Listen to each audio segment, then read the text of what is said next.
Wawancara Selamat dengan pagi Kepala Bapak. Sekolah Selamat SD pagi Nih Impres Bu. Apa Waiwaru. kabar Bapak hari Ya ini? kabar baik luar biasa hari ini. Terima kasih.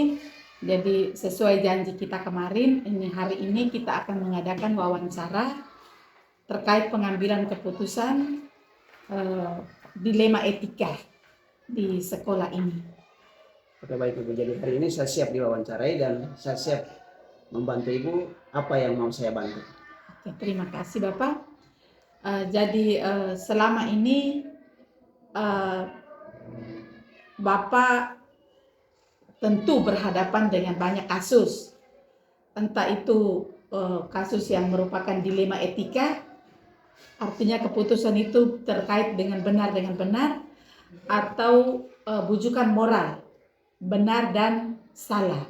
Tapi hari ini kita fokus di kasus dilema etika. Mungkin Bapak bisa mengidentifikasi di sekolah kita ini kasus-kasus yang salah satu atau dua contoh kasus yang merupakan dilema etika. Oke, baik ini Bu. Jadi bicara tentang kasus dilema etika itu artinya kita dihadapkan dengan dua masalah yang sama-sama ada benarnya. Jadi dalam mengambil suatu keputusan, ya kita harus melihat secara betul. Sehingga artinya dilema etika itu artinya dua masalah yang sama-sama benar, tidak ada yang salah, tidak ada yang benar. Dua-duanya sama, benar. Sehingga dalam mengambil keputusan kita harus betul melihat sungguh. Sehingga harus melalui tahapan-tahapan baru kita bisa mengambil suatu keputusan. Baik Bapak, terima kasih. Jadi selama ini dalam pengambilan keputusan di sekolah yang Bapak pimpin ini, terutama kasus-kasus yang memiliki dua kepentingan yang sama-sama benar, yang sama-sama mengandung nilai kebijakan, nilai kebajikan yang perlu dipertimbangkan. Barangkali Bapak bisa bagi pengalaman terkait ini. Baik ini Ibu, jadi terkait masalah dilema etika untuk mengambil suatu keputusannya, maka ya langkah yang pertama yang harus kita ambil sebelum kita mengambil suatu keputusan dalam dilema etika itu kita harus melakukan identifikasi masalah. Kita melakukan organisasi masalah ya, kita buat pengelompokan masalah. Setelah kita melakukan identifikasi dan pengelompokan, lalu kita coba mengumpulkan fakta, data yang berhubungan dengan masalah terkait. Sehingga dalam mengambil keputusannya kita tidak gegabah sebagai seorang pemimpin dalam mengambil keputusan, tapi bahwa keputusan kita berikan sesuai dengan apa yang sudah kita gali, apa yang kita sudah miliki sesuai dengan identifikasi dan fakta atau data-data yang kita terima. Jadi itu mungkin langkah yang saya lakukan sepanjang ini. Oh ya, baik Bapak. Jadi perlu ada sebuah langkah-langkah atau prosedur dalam pengambilan keputusan. Mungkin Bapak bisa bagi mungkin ada salah satu contoh saja sehingga menjadi bekal untuk kami. Salah satu contoh kasus barangkali singkat saja. Oke. Baik ini Ibu, jadi contoh kasus misalnya anak terlambat sekolah misalkan. Iya. Setiap hari dia terlambat sekolah, maka sebelum saya mengambil suatu keputusan yang sekolah putuskan sebagai keputusan bersama, saya langsung harus memanggil anak yang bersangkutan. Bila perlu orang tuanya, kita langsung memanggil orang tuanya untuk kita lakukan komunikasi diskusi. Sehingga masalah yang betul dihadapi oleh anak ini adalah masalah kita bersama. Sehingga dalam mengambil keputusannya kita sama-sama nikmati bersama. Sehingga tidak merasa bahwa anak dirugikan atau anak diuntungkan atau pihak sekolah dirugikan, pihak sekolah diuntungkan, tapi dua-dua untung sama-sama. Kalau memang rugi juga, dua pihak sama-sama merasa rugi bersama. Tidak ada satu pihak yang diuntungkan, satu pihak yang dirugikan. Baik Bapak, jadi selama ini dalam pengalaman Bapak terkait pengambilan keputusan pada kasus-kasus dilema etika itu mana yang Bapak anggap paling efektif untuk mengambil keputusan? Apakah langsung mengambil tindakan pada saat itu, ataukah mungkin menunggu sebuah penjadwalan atau sebuah waktu baru, atau bagaimana? Jadi dalam mengambil keputusan dilema etika ini supaya kita tidak salah kaprah, maka paling tidak kita harus bangun komunikasi dialog intensif antara kita sebagai pengambil keputusan dan juga yang bermasalah. Sehingga hasil dialog antara kita berdua, disitulah kita gunakan jalan tengah untuk mengambil satu keputusan. Sehingga dilema etika keputusan yang kita ambil dalam masalah dilema etika tadi, masalah yang benar tidak salah tidak menjadi rancu bagi satu pihak. Baik Bapak. Jadi itu selama ini dalam pengambilan keputusan itu tidak ada penjadwalan tertentu, tapi ketika masalah itu muncul ya langsung bisa diambil tindakan pada saat itu. Tapi bila terasa berat maka mungkin Bapak jangan sampai ada butuh komunikasi kah atau bincang-bincang dengan pihak lain barangkali selama Bapak punya pengalaman. Baik, jadi pengalaman saya sebagai seorang pemimpin di lembaga ini dalam mengambil keputusan berkaitan dengan dilema etika, itu langkah yang pertama yang saya harus ambil yaitu menyelesaikan masalah pada saat itu masalah terjadi. Jadi ketika masalah itu terjadi, saat itu juga saya mendapatkan laporan, maka saya harus mengambil satu langkah pasti untuk melakukan penyelesaian. Tetapi dalam penyelesaian sebagai seorang manusia pasti punya keterbatasan, punya kekurangan. Sehingga kalau dipandang kurang, maka saya akan menyampaikan hal ini kepada atasan saya, misalnya pengawas pembina barangkali atau pihak-pihak lain yang masih punya hubungan kerja dengan saya sebagai seorang kepala sekolah. Mungkin itu yang saya tempuh ini. Oke. Baik Bapak, jadi selama ini Bapak butuh orang lain, artinya membangun kolaborasi. Kalau keputusan itu dirasa memang benar-benar pihak A juga benar, pihak B juga benar, tetapi butuh orang lain untuk membantu dalam pengambilan keputusan. Mungkin ada hal-hal yang dapat mempermudah Bapak dalam pengambilan keputusan terkait kasus-kasus dilema etika ini. Ataukah seorang lain selain mereka yang disebutkan Bapak tadi mungkin? Baik, Ibu, jadi untuk mengambil keputusan yang berhubungan dengan masalah dilema etika ini memang berat. Keputusan kita ambil pasti penuh risiko dan tantangan. Untuk itu, langkah yang pasti yang kita mengambil keputusan dalam dilema etika bahwa kita harus bangun musyawarah bersama. Dalam musyawarah bersama, dalam diskusi bersama, di sanalah pikiran demi pikiran kita saling memberi, kita saling menguatkan. Di situ kita mengambil suatu keputusan. Saya yakin bahwa keputusan yang kita ambil dalam musyawarah bersama itu adalah keputusan yang paling pas dan tepat untuk kita lakukan ketika muncul atau yang berhubungan dengan masalah dilema etika. Jadi kita ambil keputusan yang melalui musyawarah bersama, diskusi bersama. Itu yang saya lakukan. Baik, terima kasih Bapak. Jadi dari semua hal yang sudah disampaikan oleh Bapak tadi, bahwa selama ini dalam proses menjadi seorang pemimpin di sebuah lembaga pendidikan, barangkali ada dari proses pengambilan keputusan itu mungkin ada pembelajaran yang dapat Bapak petik maknanya dari setiap proses itu. Barangkali Bapak bisa bagi.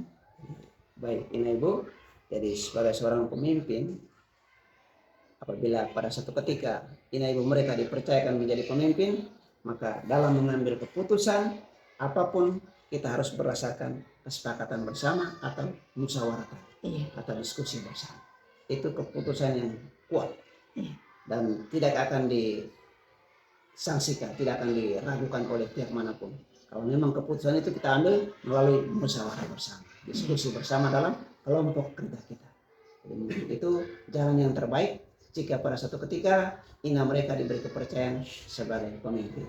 Maka berlakulah seperti ini. Mungkin itu saja Ibu yang saya ambil hikmahnya. Baik, terima kasih Bapak. Terima kasih untuk waktunya sudah berbagi bagaimana seorang pemimpin dalam menghadapi kasus-kasus, terutama kasus yang terkait dengan persoalan dilema etika di sebuah institusi atau di sebuah lembaga pendidikan. Terima kasih untuk waktunya sudah mau berbagi dengan kami Bapak. Terima kasih. Wawancara dengan Kepala Baik, Sekolah selamat pagi, SDK Bapak. Bapukan. Iya, selamat pagi, Nada nama guru, pagi semua. Terima kasih untuk waktunya. Iya. Mohon Bapak punya waktu sebentar untuk kami boleh mewawancarai Bapak. Boleh. Baik, terima kasih Bapak. Jadi Iya, ya. isi wawancara kita punya kali ini itu terkait dengan pengambil keputusan di Bapak punya sekolah ini yang Ya. Bapak pimpin ini Nah, terkait dilema etika. ya. Nah, jadi yang namanya dilema etika itu adalah pengambilan keputusan di mana benar lawan benar. Jadi si A juga benar, yang B juga benar. Maka kami datang ke sini untuk mendengarkan Bapak, berwawancara dengan Bapak terkait dengan kasus pengambilan keputusan dalam kasus dilema etika, Bapak. Baik, terima kasih banyak. Sesuai dengan persoalan ini,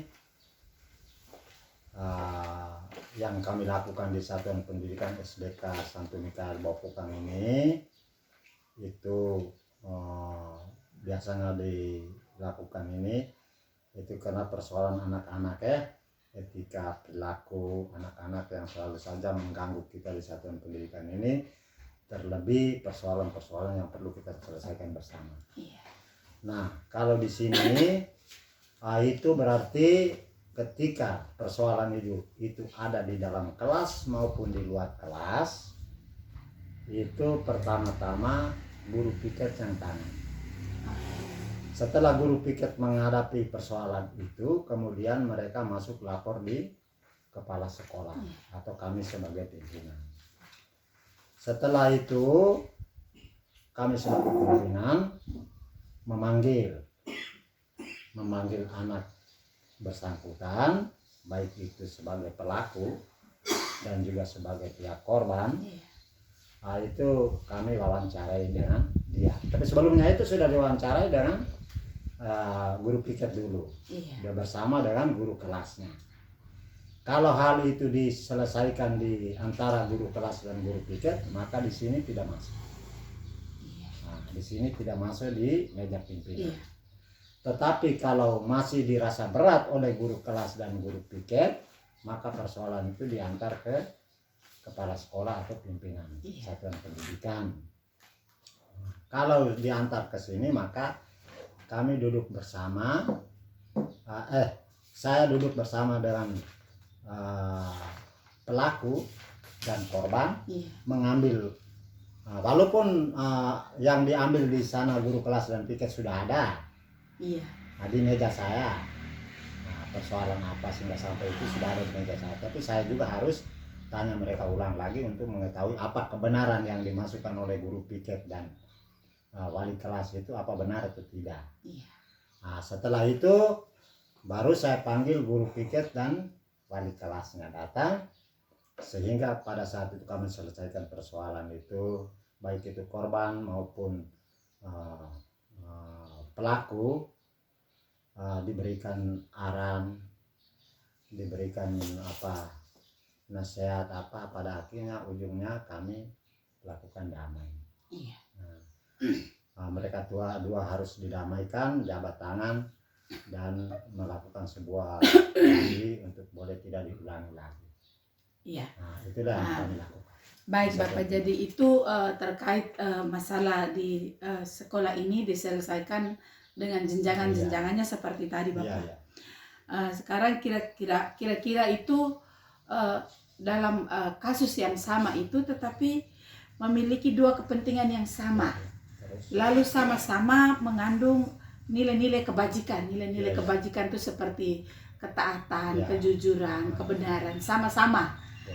Yang pihak kalau macam Bapak tadi bilang pihak pelaku dan korban, tapi maksudnya dalam hal ini dua kepentingan tadi itu, ada kepentingan A dan ada kepentingan B, itu sama-sama itu punya nilai benarnya dan sama-sama mengandung nilai-nilai kebajikannya juga. Dalam situasi seperti ini kira-kira bagaimana Bapak mengambil keputusan? Baik, kalau dua pelaku ini punya nilai kebenaran dan juga punya nilai kekeliruan atau kesalahan, maka kami langsung tangani sendiri untuk memberi pengertian kepada anak itu hal-hal yang dilakukan dalam perilaku mereka sesuai dengan yang mereka lakukan itu dalam nilai kebenaran tadi. Itu kita harus menyampaikan kepada mereka sendiri. Menyampaikan kedua anak itu sendiri, perilaku itu sendiri, dan juga kita beri pemahaman kepada mereka. Lalu pada akhirnya kita mengambil keputusan bahwa engkau juga benar, dia juga benar. Kemudian itu kita lakukan itu dulu, baru kita buka dia punya kelemahan atau kesalahan. Kedua belah pihak. Engkau punya kesalahannya di sini, engkau punya kesalahan di sini. Tetapi jangan dipersoalkan lagi. Jangan dipersoalkan lagi, kita beri peneguhan kepada mereka untuk terakhir. Lalu kita harus mendamaikan mereka sebagai rasa kekeluargaan kakak dan adik atau teman sekelas atau seangkatan, supaya dengan cara damai saja. Kalau itu tadi langkah-langkah prosedural penyelesaian masalah Bapak sudah sampaikan tadi. Apakah mungkin dalam penyelesaian masalah mungkin perlu melibatkan orang lain lagi selain guru piket, guru kelas, atau rekan guru di sekolah? Mungkin Bapak perlu membutuhkan melibatkan orang lain lagi dalam pengambilan keputusan ini, Bapak? Kalau di sini memang itu harus dan semestinya, kalau persoalan itu dirasa bahwa belum ada keseimbangan untuk menjawab itu, untuk memuaskan kedua belah pihak, maka kita harus membutuhkan orang lain. Seperti kalau di sini itu kan misalnya persoalan itu kita hadapi, lalu pikiran kita belum bisa dapat memberi pemahaman keputusan kepada mereka, maka kita harus panggil guru kelas, guru piket, dan juga guru senior. Kalau toh belum juga dapat, maka mungkin juga kita masih belum terlalu maka kita juga melibatkan komite atau orang tua. Komite atau orang tua wali anak dimaksud. Oke Bapak, jadi kita lanjut ya Bapak. Boleh. Selama ini dalam pengalaman Bapak terkait pengambilan keputusan itu, kira-kira dia punya efektivitasnya, manfaatnya yang Bapak rasakan sebagai pimpinan di lembaga ini seperti apa Bapak? Baik, jadi semua keputusan yang kami ambil ataukah semua kebijakan yang kami lakukan di satuan pendidikan ini, dampaknya untuk keuntungan bagi kami di satuan pendidikan, bahwa walaupun ada hal-hal yang tidak kurang terlalu pas di dalam tubuh satuan pendidikan ini, tetapi semuanya diselesaikan dengan bagus, baik, sehingga menjamin relasi kami punya antara guru dengan kepala sekolah, antara guru dengan guru, dan juga antara guru dengan murid berjalan dengan baik. Yang kedua, bahwa kondisi di satuan pendidikan kami semua mewaspadai dan berjaga dan menjamin keamanan dan kenyamanan sesuai dengan tugas kita sebagai guru, supaya anak-anak mereka ini walaupun mereka dipengaruhi oleh zaman sekarang, tetapi kita tuntun mereka supaya dikurangi mereka punya perilaku. Sehingga yang menjadi keuntungan bagi kita bahwa mereka juga menjadi anak penurut, walaupun 1-2 yang masih, tetapi kebanyakan mereka menjadi penurut untuk bisa bertanggung jawab sebuah pekerjaan atau kegiatan yang kita berikan kepada mereka. Baik, terima kasih Bapak untuk waktunya sudah berbagi dengan kami sebagai bahan untuk pembelajaran untuk kami. Jadi bagaimanapun juga dalam mengambil keputusan butuh banyak pertimbangan, butuh juga orang lain lagi untuk membantu kita mempertimbangkan dari semua aspek, terutama nilai-nilai kebajikan universal yang kita sama-sama yakini sebagai sebuah nilai yang membantu dan menuntun kita. Terima kasih untuk waktunya dan sudah berbagi bersama kami guru penggerak di lembaga ini. Terima kasih. Terima kasih atas kunjungannya. Ya. Semoga sukses. Ya.